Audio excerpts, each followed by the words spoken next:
Saif Ali खानवर hexa ब्लेडनं हल्ला, 1 कोटीची मागणी करत आरोपीनं हल्ला केल्याचा केअरटेकर एलियामाचा जबाब.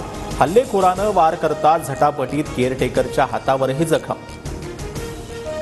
सैफ अली खानवर मध्यरात्री जीवघेणा हल्ला, हल्लेखोराचा सीसीटीव्ही समोर. इमारतीतील पायऱ्यांवरून चढत हल्लेखोर सैफच्या घरात शिरला. उद्देश चोरीचा असल्याचं प्राथमिक तपासातून उघड. सैफ अली खानच्या मणक्यावरती गंभीर जखम, शरीरातून 3 इंचाचा चाकूचा तुकडा शस्त्रक्रिया करून काढला. मानेवरही एक गंभीर वार, प्लास्टिक सर्जरी केल्याची माहिती. सैफ अली खान राहत असलेल्या इमारतीत पोलिसांचा तपास, आरोपी इमारतीत कसा शिरला याची पाहणी, तर एक आरोपी प्रभादेवीत असल्याची माहिती. देशातल्या मेगा सिटीमध्ये मुंबई सर्वात सुरक्षित, मात्र काही घटनांमुळे मुंबईला असुरक्षित म्हणणं चुकीचं. सैफवरील हल्ल्याबाबत पोलिसांची कारवाई सुरू, गृहमंत्री देवेंद्र फडणवीसांचं विरोधकांना प्रतिउत्तर. सैफनं मुलाचं नाव तैमूर ठेवल्यानं धार्मिक कट्टरवाद्यांकडून हल्ला झाला का हे तपासायला हवं. हल्ला पूर्वनियोजित कटाचाही भाग असू शकतो, जितेंद्र आव्हाडांना संशय. मंत्री धनंजय मुंडे 2 दिवसांपासून परळीत. पंतप्रधान मोदींनी आमदारांसोबत घेतलेल्या बैठकीला दांडी, मंत्रिमंडळाच्या बैठकीतही मुंडे गैरहजर.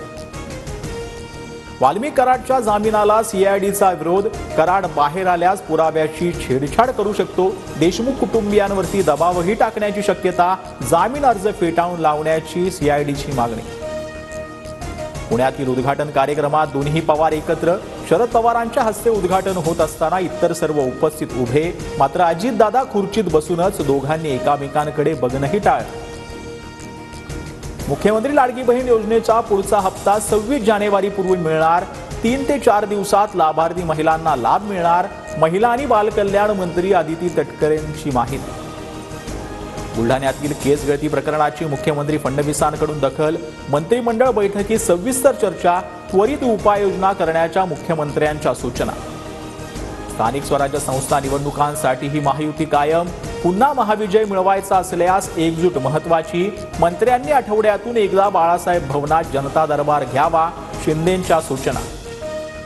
आणीबाणीच्या काळात माझे वडील 2 वर्ष तुरुंगात होते. संविधान घेऊन नाचणाऱ्या काँग्रेसनं त्यावेळी संविधानाची हत्या करून देशाला बंदीशाळा केलं होतं, मुख्यमंत्री देवेंद्र फडणवीसांची टीका.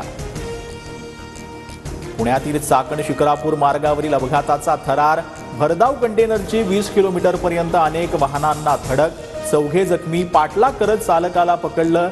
संतप्त नागरिकांच्या मारहाणीमुळे चालकाची प्रकृती चिंताजनक.